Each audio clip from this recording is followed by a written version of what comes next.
Hi friends, ಎಲ್ರಿಗೂ ನಮಸ್ಕಾರ. ಬೇಕ್ರಿಲಿ bread toast ತಿಂದಿರ್ತೀರ, ಆದರೆ ಮನೇಲಿ ತಿಂದಿಲ್ಲ.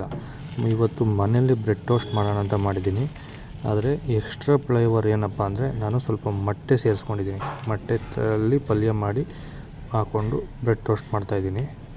ಈ ಥರ ಮಾಡಿ ತುಂಬ ಚೆನ್ನಾಗಿರುತ್ತೆ, ಟೇಸ್ಟಾಗೂ ಇರುತ್ತೆ. ನೋಡಿ, ಪ್ಲೇಟ್ಗೆ ಹಾಕ್ಕೊಂಡಿದ್ದೀನಿ. ನೋಡಿ, ಮಧ್ಯದಲ್ಲಿ ಬ್ರೆಡ್ ಟೋಸ್ಟ್ಗೆ ಮೊಟ್ಟೆ ಪಲ್ಯ ಬರಲ್ಲ, ತುಂಬ ಟೇಸ್ಟಾಗಿರುತ್ತೆ. ಬ್ರೆಡ್ ಆಮ್ಲೆಟ್ ಬದಲು ಇದು ಮಾಡಿಕೊಂಡ್ರೆ ಚೆನ್ನಾಗಿರುತ್ತೆ. ಬನ್ನಿ, ಒಂದು ಬಾಣಲೆಗೆ ಒಂದು ಸ್ವಲ್ಪ ಎಣ್ಣೆ ಹಾಕ್ಕೋತಾ ಇದ್ದೀನಿ. ಒಂದು 3 ಹಸಿಮೆಣಸಿನ್ಕಾಯಿ, ಸ್ವಲ್ಪ ಜಜ್ಜಿರೋ ಬೆಳ್ಳುಳ್ಳಿ ಹಾಕ್ಕೋತಾ ಇದ್ದೀನಿ. ಒಂದು 2 ಗೆಡ್ಡೆ ಈರುಳ್ಳಿ ಹಾಕ್ಕೊಂಡಿದ್ದೀನಿ. ಒಂದೇ ಒಂದು ಟೊಮೊಟೊ ಹಾಕ್ಕೊಂಡಿದ್ದೀನಿ. ನೀಟಾಗಿ ಎಲ್ಲ ಮಿಕ್ಸ್ ಮಾಡಿಕೊಂಡು ರುಚಿಗೆ ತಕ್ಕನಾಗಿ ಉಪ್ಪು ಹಾಕ್ಕೊಂಡಿದ್ದೀನಿ. ಬರೀ ಟೊಮೊಟೊ ಈರುಳ್ಳಿಗಷ್ಟೇ. ನೀಟಾಗೆಲ್ಲ ಮಿಕ್ಸ್ ಮಾಡ್ಕೊಬಿಟ್ಟು 2 ನಿಮಿಷ ಆದಮೇಲೆ ಮೊಟ್ಟೆ, 5 ಮೊಟ್ಟೆನ ಒಂದು ಬಟ್ಲಿಗೆಲ್ಲ ನೀಟಾಗಿ ಒಡೆದು ಇಟ್ಕೊಂಡಿದ್ದೆ, ಅದನ್ನು ಹಾಕ್ತಾಯಿದ್ದೀನಿ. ಹಾಕ್ಬಿಟ್ಟು ನೀಟಾಗೆಲ್ಲ ಮಿಕ್ಸ್ ಮಾಡ್ಕೊಳ್ಳೋಣ. ಮೀಡಿಯಮ್ ಉರಿಲೇ, ಹೈ ಫ್ಲೇಮ್ ಕೊಟ್ಟರೆ ಎಲ್ಲ ಸೀದೋಗ್ಬಿಡುತ್ತೆ. ಹೀಗೆ ಮೀಡಿಯಮ್ಮಲ್ಲೇ ಎಲ್ಲ ಮಿಕ್ಸ್ ಮಾಡಿಬಿಟ್ಟು ಮೊಟ್ಟೆಗೆ ಎಷ್ಟು ಬೇಕೋ ಅಷ್ಟು ಒಂಚೂರು ಉಪ್ಪು ಹಾಕ್ಕೋತಾ ಇದ್ದೀನಿ. ಆಗಲೇ ಈರುಳ್ಳಿಗೆ ಹಾಕಿದ್ದೀನಿ, ಲೈಟಾಗಿ ಉದುರಿಸ್ಕೊತಾ ಇದ್ದೀನಿ.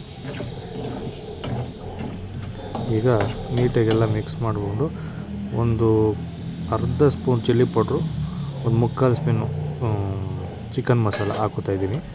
ಅದನ್ನು ನೀಟಾಗೆಲ್ಲ ಮಿಕ್ಸ್ ಮಾಡ್ಕೋತಾ ಇದ್ದೀನಿ. ಒಂದು 2 ನಿಮಿಷ ಈ ಸ್ವಲ್ಪ ಡ್ರೈ ಆಗಲಿ, ಮಸಾಲೆ ಎಲ್ಲ ಇದಾಗಿ ಮೊಟ್ಟೆ ಜೊತೆ ಡ್ರೈ ಆಗಲಿ. 2 ನಿಮಿಷ ಆದಮೇಲೆ ಸೈಡ್ ಮಾಡಿಕೊಂಡು ಒಂದು ತವ ಇಟ್ಕೊಂಡಿದ್ದೀನಿ. ಆ ತವಾಗ ಸ್ವಲ್ಪ ಎಣ್ಣೆ ಹಾಕ್ಕೋತಾ ಇದ್ದೀನಿ. ಎಣ್ಣೆ ಹಾಕ್ಕೊಂಡು ಕಾದ್ಮೇಲೆ ಒಂದು 2 ಬ್ರೆಡ್ಡು ಹಾಕ್ಕೋತಾ ಇದ್ದೀನಿ. ಈ ಥರ ಪಕ್ಕದಲ್ಲಿ ತಿರ್ಗಿ ಇದ್ರ ಮೇಲೆ ಬ್ರೆಡ್ ಮೇಲೆ ಒಂಚೂರು ಎಣ್ಣೆ ಸವರ್ತೀನಿ.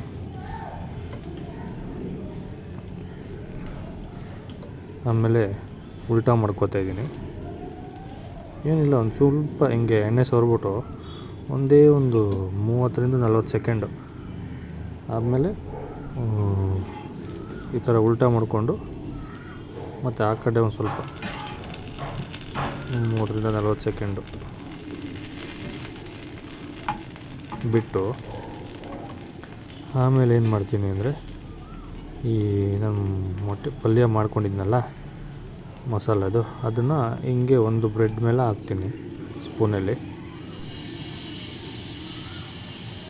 ಬ್ರೆಡ್ ಮೇಲೆ ನೋಡಿ ಈ ಥರ ಹಾಕ್ಬಿಟ್ಟು ಒಂದು 2 ಸ್ಪೂನು ನೀಟಾಗಿ. ಆಮೇಲೆ ಏನು ಮಾಡ್ತೀನಿ ಅಂದರೆ, ಆ ಕಡೆ ಪಕ್ಕದಲ್ಲಿ ಇನ್ನೊಂದು ಬ್ರೆಡ್ ಇದೆಯಲ್ವಾ, ಅದನ್ನು ಈ ಪಲ್ಯ ಹಾಕ್ಕೊಂಡಿದ್ದೀವಲ್ಲ ಈ ಬ್ರೆಡ್ಡು, ಇದ್ರ ಮೇಲೆ ಕ್ಲೋಸ್ ಮಾಡಬೇಕು. ನೋಡಿ ಈ ಥರ ಹಿಂಗೆ ಎತ್ತಿ, ನೋಡಿ ಹಿಂಗೆ ಇದ್ರ ಮೇಲೆ ಹಾಕ್ಕೊಂಡು ಸ್ವಲ್ಪ ಪ್ರೆಸ್ ಮಾಡಿ. ನೋಡಿ ಈ ಥರ ಪ್ರೆಸ್ ಮಾಡಿಬಿಟ್ಟು ಒಂದು ಎತ್ತಿ ಒಂದು ಪ್ಲೇಟ್ಗೆ ಹಾಕ್ಕೊಳ್ಳೋಣ. ನೋಡಿ ಈ ಥರ ಅಷ್ಟೇ, ಬ್ರೆಡ್ ಟೋಸ್ಟ್ ರೆಡಿ. ಆಹಾ, ಇದು ಸಂಜೆ ಟೈಮಲ್ಲಿ ಅಥವಾ ಅರ್ಜೆಂಟು ಹೊಟ್ಟೆ ಹಸಿತದೆ ಅಂದಾಗ ಬ್ರೆಡ್ ಆಮ್ಲೆಟ್ ಮಾಡ್ಕೊಂಡು ತಿನ್ನೋ ಬದಲು ನೋಡಿ ಈ ಥರ ಮಾಡಿಕೊಂಡ್ರೆ ತುಂಬ ಚೆನ್ನಾಗಿರುತ್ತೆ. ಮಸಾಲೆನೂ ಇರುತ್ತೆ ಜೊತೆಯಲ್ಲಿ. ಹಾಗೆ ಯಾರೆಲ್ಲ ನನ್ನ ವೀಡಿಯೋ ನೋಡ್ತಿದ್ರೋ ದಯವಿಟ್ಟು ಲೈಕ್ ಮಾಡಿ, ಕಮೆಂಟ್ ಮಾಡಿ, ಶೇರ್ ಮಾಡಿ. ನಿಮ್ಮ ಫ್ರೆಂಡ್ಸು ಫ್ಯಾಮಿಲಿಗೆಲ್ಲ ಶೇರ್ ಮಾಡಿ. ಪೂರ್ತಿ ವೀಡಿಯೋ ನೋಡಿದವ್ರಿಗೆ ನನ್ನ ತುಂಬ ಹೃದಯದ ಧನ್ಯವಾದಗಳು. Thank you friends.